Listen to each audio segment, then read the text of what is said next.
Hey everyone, it's Ginger Luttrell, founder of SUNsource. I'm here with Rob Ludwig. Hey everyone. Rob is a certified, SUNsource certified super user coach and super user network coach, and we're super excited to be here. We want to share this Jumpstart workshop that we have with you, so we want to give you a sense of what this is all about. Small so set. Rob, yeah, you want to dive into this, Rob? Sure. All right. Here we go. First, I want to tell you the story of how this came about. So back in 1999, I was working with super users and just saw a need for a model and a structure for super users outside of projects.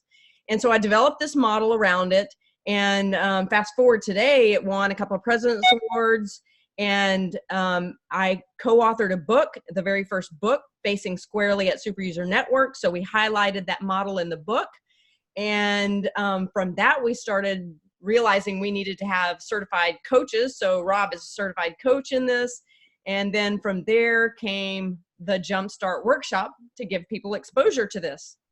And it's a great workshop. It's a one-day workshop that we'll hope you'll consider. And we're going to give you just a little taste of what is in that workshop. All right, so let's get going with that.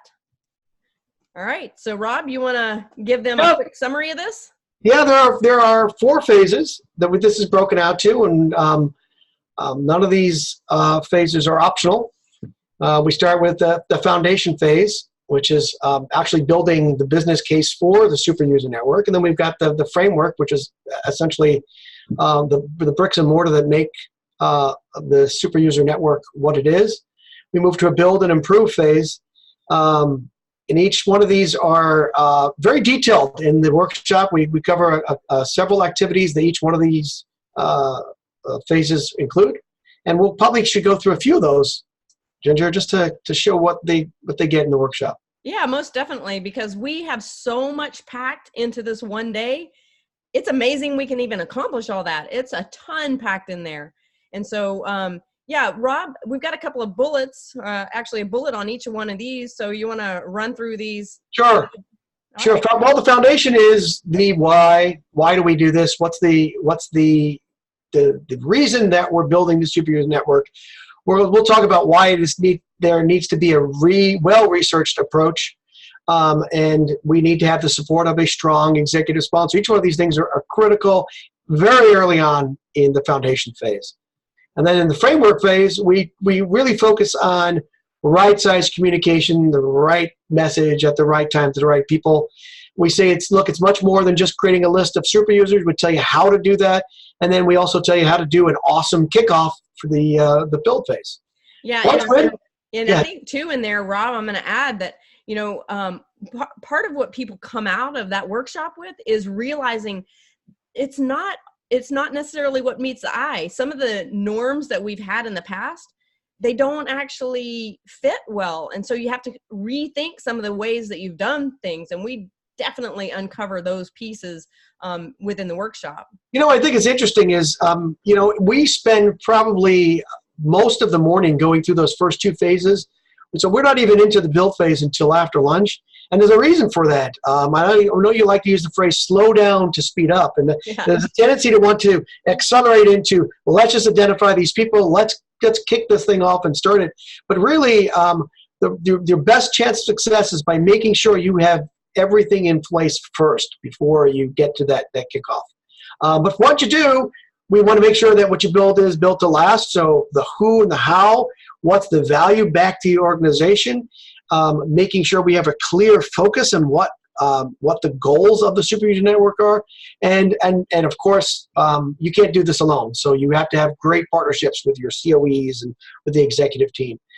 And then finally, even after you've built this all out, and certainly that's a great effort, it's not sustainable unless you have a continuous improvement process. So that means predictable performance. Make sure that this value statement is continued proving value back to the ROI, and that you have a true established organizational identity that makes this program sustainable. Yeah, and the one piece I'll add to that is that we all know what super users are, but our mental model of what a super user is based on a project. And so that's what we've been doing forever. And we know how to do that, but this is something different.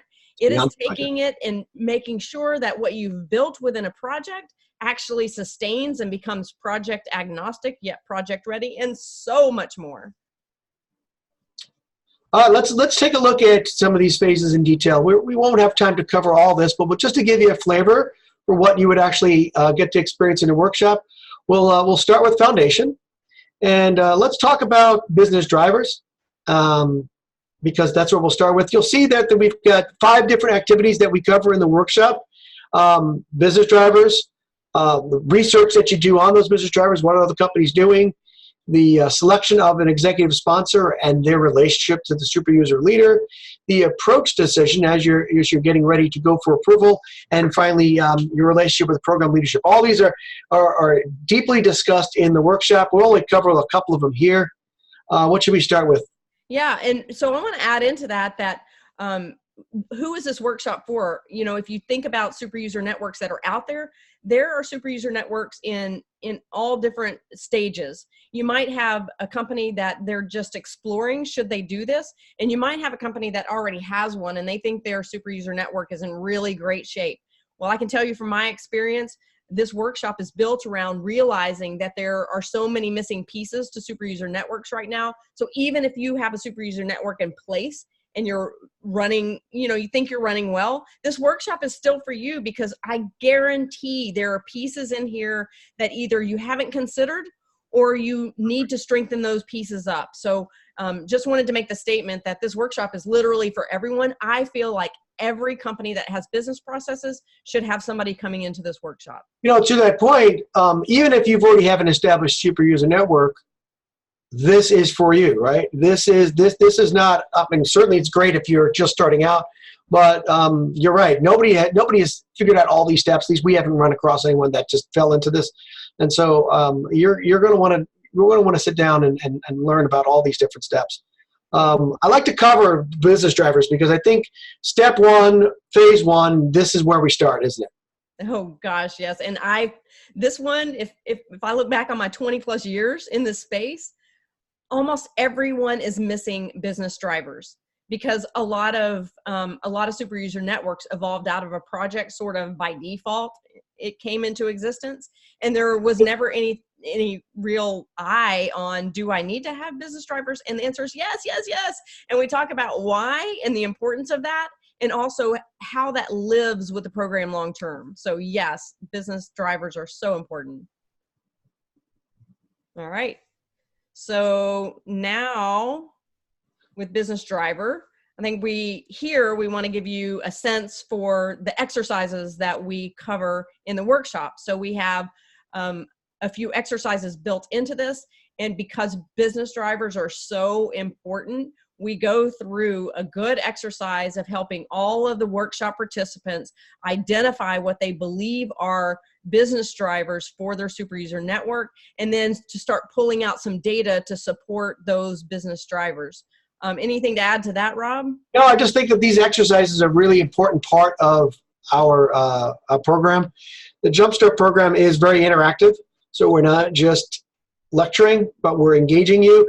And these need to be your business drivers. And we can tell you, oh, you know, low user adoption might be a business driver, but we also engage the participants in making sure that what they get out of the exercises is something that they can take back to their company and start working with right away. Yeah, and really important. And we do have a whole action plan worksheet that you're going to take. And that action plan is based on the 4 phases and all the activity areas that we're talking about right now. So you're going to build your own customized action plan that addresses every single one of the activity areas in all of these phases. So very, very important. I guarantee you'll have a lot to write in the business driver section. Well, another area that we cover is how do you find the best executive sponsor? This often gets overlooked. We're like, well, sometimes they're de facto assigned. And what we'll say is there are 3 considerations that we will insist that you consider when you're identifying your executive sponsor. Yeah, those considerations right here on the screen. That needs to be somebody that's really well respected within the C-suite and the executive suite. And when they talk, people listen. and they instinctively get it. So if you're talking to them about the super user network and the value of the super user network, they really instinctively get it. You're not constantly having to sell them on the value of that. And then they're influential. So you're going to need them to go to bat for you. You're going to need them to take action. And Rob referenced the executive sponsor engagement plan. That's a very important part of it too. And I would say always overlooked. I don't even want to say most often overlooked. I would say just always overlooked for that. So we put here a super user leader as well, because the relationship between the super user leader and the executive sponsor is key. It's probably one of the most critical relationships there. And if you are a existing super user leader or a prospective one or hope to get there, understanding the value of that relationship is key. Yeah, and I also think that when you look at the executive sponsor in the beginning, what you start with, you might not end with the same executive sponsor. So we talk about all of that in the workshop and what to think about and what to consider as you're moving forward with your leadership and your executive sponsor. Luckily, we've seen it all, and so we know some of the challenge that you might be facing in your organization, and so this is an area that we also work on a lot in the workshop. Yeah, for sure. So that's, I think, enough to cover phase one, Ginger. Okay. But now we can get to the framework, because once we get approval for your super user network, then it's time to start putting the project in place. Start identifying the basic building blocks of this. And we've identified 4 main activities. We're going to cover all those in the workshop. For now, we will probably just focus on 2 that we think are somewhat more important, the cascading communication being one. And there we're talking, again, about the right message at the right time to the right people. A lot of mistakes we see, isn't it, Ginger, where we jump ahead too fast, we send something out to everyone, and all of a sudden we're out of alignment with, say, the COE team. Yeah, and Rob, you said it earlier, because I always say it in the workshop, when you're talking about phase 1 and phase 2, slow down to speed up. We talk about this a lot in the workshop. And I have to give credit to my buddy, John Gerasi, because that's in his book. And so I pulled that out and I always use it. But I just think that it's really, really important, because people want to speed up past this. And the reason they want to speed up is, guess what? They want to get this list of people, Rob. I just need a list of people, the list of people. Not the list. Oh my gosh, the list, it makes me crazy. Don't go out into the business and ask management, hey, give me a list of names. That is not the right thing to do. So that's what your communication plan needs to be, right? It needs to be well thought out. And what we'll do in the workshop is we'll help you with building these templates. We'll give you a communications plan. We'll make sure that when you leave, you understand the principles of good cascading communications. Yeah. Which really leads us. Go ahead.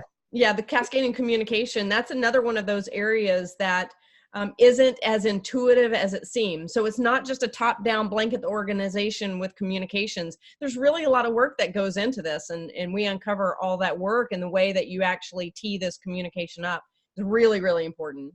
Very important. Yep. And so I want to also cover the nomination selection process.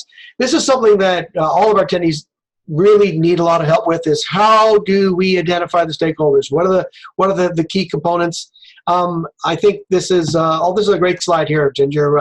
What are some of the steps that we need to go through to find that diamond in the rough? It's not always who you think that makes a good super user. Yeah, that's for sure. And that's why we pick on the list. And you'll hear me rant about the list. Like, stop with the list, because everyone wants to just immediately go, I'm out there. Because if I go into a company and ask them, what are you doing with your super user network? We're working on getting the super user network and running. And I'm like, well, what are you doing? Well, we're working on getting a list of people. Based on what? Like, how are you deciding who to get this on? You have to have this process for that. And we go into a lot of detail about this whole nomination. It's a great process. I know a lot of folks have really got a lot of value out in adopting this process to make sure it's fair, it's measured, and it's supported by the management team. Yeah, Rob, I'm glad you said that. It has to be fair, and it has to be fair across the super users, but it has to be fair across management and the organizations as well. So it's a great word to add into this. And structured and data-driven and process-driven. So there's a lot of uncovering you need to do to decide. Yeah. Yeah, definitely not what meets the eye, right? Yeah. So then you kick off. And by the way, I love how we do the kickoff. We sort of simulate a kickoff during our lunch period at the workshop. We'll give you a lot of tips and tricks on how to do kickoff. But, at some point, Ginger, you've got to start building. And the building phase is obviously a very important phase as well. And we spend an awful lot of time after lunch working on the build phase. And we've got a couple of items here that we tend to focus on. Culture being really overlooked. Yeah, and I would say that the way that we have the phases structured, really important. So when you look at where the kickoff is in the framework, and you're not getting to actually building out a lot of the structures within your program until you kick off and you have your team in place. This is an important concept because I find that it seems more natural for people to, do everything. Like, I'm going to do everything and I'm going to put everything in place. And then when I get the team in, I can show them, here it is, and here's what you're going to do, and here's how you're going to operate. No, you have to really flip that on its head. And so again, it's not always what it seems. And that's definitely the case in a lot of the pieces of sizing up a super user network. So yes, it's, getting to the build point is having your team actually engage and helping you build out so much of the stuff. But the very first and important step is establishing your cadence and your structure and your culture. Is really, really important. So it's a tough. A lot of folks struggle with that. How do I assess my culture? What are the things I'm looking for? And we give them a good basis for what are these components. We've got a couple here on the slide: trust, psychological safety, the sense of volunteerism. And I think all these things really play into establishing a good basis for your team and making sure that the folks that are there, that are working in your team, want to be there, that they feel that they're contributing, and that there's a place for them to grow and learn. Yeah, Rob, and collaboration is incredibly important. And not just collaboration by a few, but all in collaboration of these people in a super user network, because they are cross-functional. They're binding together cross-functionally. And so each of the functions needs to have a voice within that. So establishing your culture where everyone feels that they have a voice, a respected voice in the super user network is so important. And just as a side note, I've been doing this for actually decades now. And about 3 years ago, maybe 4 years ago, Google did a study to find out how to build the perfect team. And when I got the study results, I was so excited. I could have jumped out of my skin because trust and psychological safety were up at the top 3 of what it takes to build a great team. They walked into it was a 2-year study. So they spent a lot of money on this study, and they were looking for, we build these great teams in Google, and they thought it was going to be putting together a bunch of A players. And what they found was that was not the case. And so I was like, yes, this is smacks all in the super user network. So I love this exercise. This is one of the exercises that we do where we grab sticky notes and we work through what are some of the responsibilities of super users, what are some of their roles, and how might they be defined. And I'm often surprised at some of the things that they come up with, because it's not what you think always, right? There's some basic ones. Sure, I'm going to be that support person. Yeah, I'm going to be writing some documentation, but there's also a lot of responsibility and a lot of role sharing that comes out of this exercise.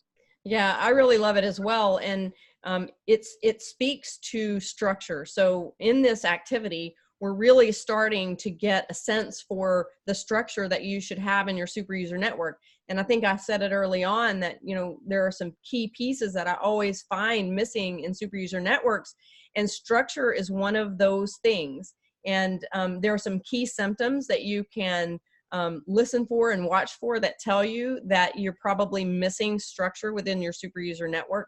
But the structure is a really, really important piece for sustainability. So I really like this activity as well. So yeah, if you're one of those that already have an established super user network, but your meetings are non-productive, there's only 1 or 2 people talking, you're definitely going to enjoy this exercise. You're going to definitely want to be part of this space, because you're going to learn a lot about how to set up the right structure, the right cadence with your meetings, and make sure everybody is participating. Yeah. And one of those key questions is, how do I get people engaged? They're just not engaged. Ding, ding, ding. It's a symptom. So we really uncover those symptoms and serve up some medicine for that, right, Rob? We sure do. Critical focus, we'll just call that out as one other thing that we spend a lot of time talking about. It's a tendency to want to cover everything, and we'll tackle every problem, but a super user network isn't about that, right? It's about identifying what your critical focus needs to be, and of course that little stick figure is reminding us when we go back to those business drivers, as we talked about, phase one, step one. That's where your focus should be.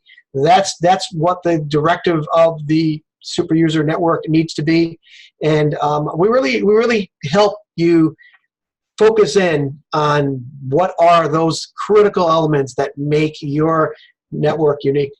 Yeah, and I think that it's important to say that the super user leader, this is a key responsibility for the super user leader. They have to keep the team focused on these, and especially like during the first year, because during the first year, the team is trying to figure out, what is this all about, and what do we do, and how do we work together, and what do we focus on, and what's important, what's not important. So this is really important. And those very, very, very important business drivers, those are going to be the things, it's like those little eyeballs. Keep your eye on the ball.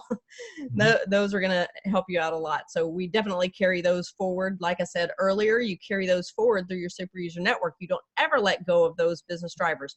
Over time, you'll expect those to change, but that's over the long haul. But they don't change by default. That's a very distinct activity for changing business drivers.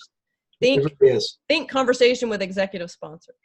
So just because you're done building doesn't mean you're done supporting. And one of the mistakes we see quite often is that, hey, I had a very successful rollout. The super user network is great. It's well thought of.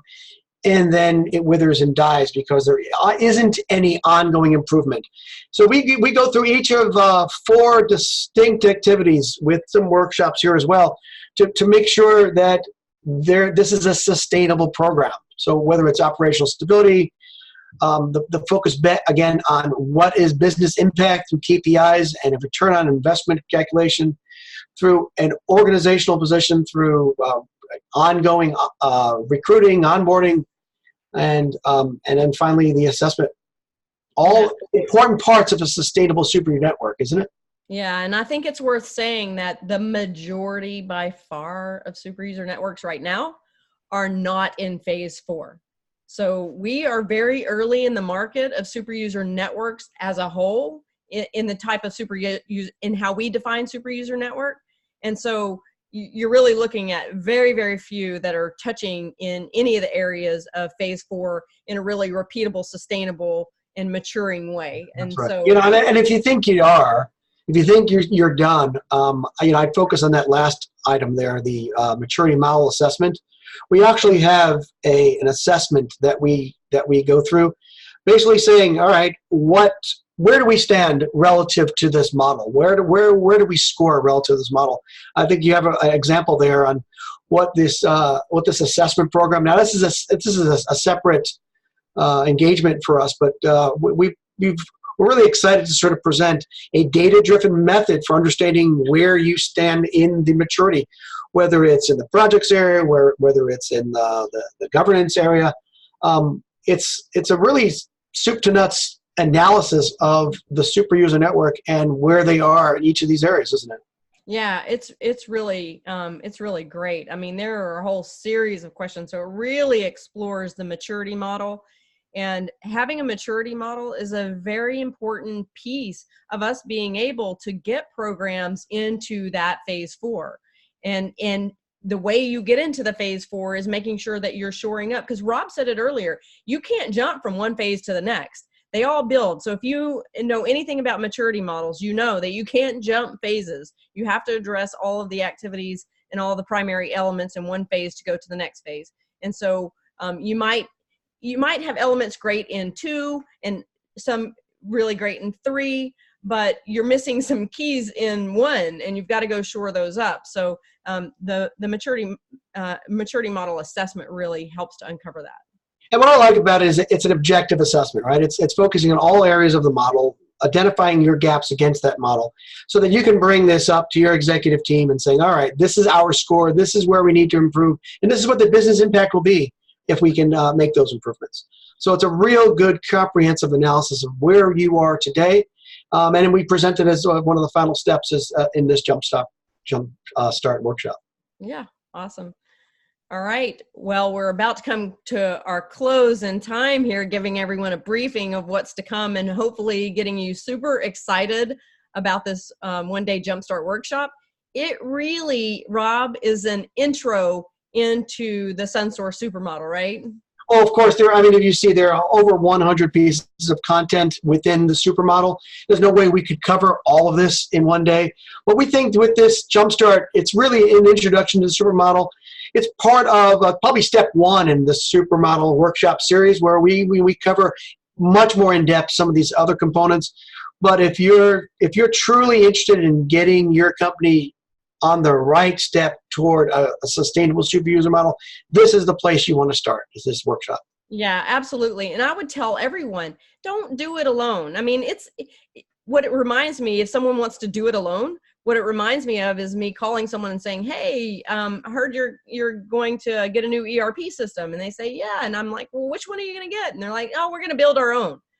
No, why would you do that? There are a lot of companies that have already figured that out. And you can benefit from that. So that's what a model is all about. It's a model. It's proven. It's stood the test of time. It's been enriched over time, and it can be tailored for your own environment, making sure that you don't release some of the things that are critical to standing it up and sustaining it. So really, really, really strong model. All right, so you waited this long, you've watched all the way to the end of this video. What do we want you to do next? Well, move from by default to by design. Come in with a plan, and I think step one here has got to be sign up for this workshop. Go to this link now, sign up for this workshop, be part of that first step. And then, of course, step two is that book, Ginger. I mean, if you want to get deeper into the model, yeah, that's the quickest way to get in there, isn't it? Yeah, it's a great read. I mean, my co-author, he's a great author. And so it's a really good, easy read. It's got some stories in there that will engage you in a pretty incredible way. So yeah, it's got tons of content in there. And based on, again, our collective experiences, which is, I don't know, like 60 years of a collective experience. Yeah, and then once you become that super expert, super user leader, we encourage you to look deeper into some of the other workshop series and continue your journey to excellence in a super user network. Yeah, so thanks everyone for listening to the end. We're super excited that you did, and definitely encourage you to come join us. Rob and I will be delivering many of these workshops, so it's a great experience, and it's a great way to see what is it do I need to strengthen and what do I need to focus on next. So until we see you, go be super.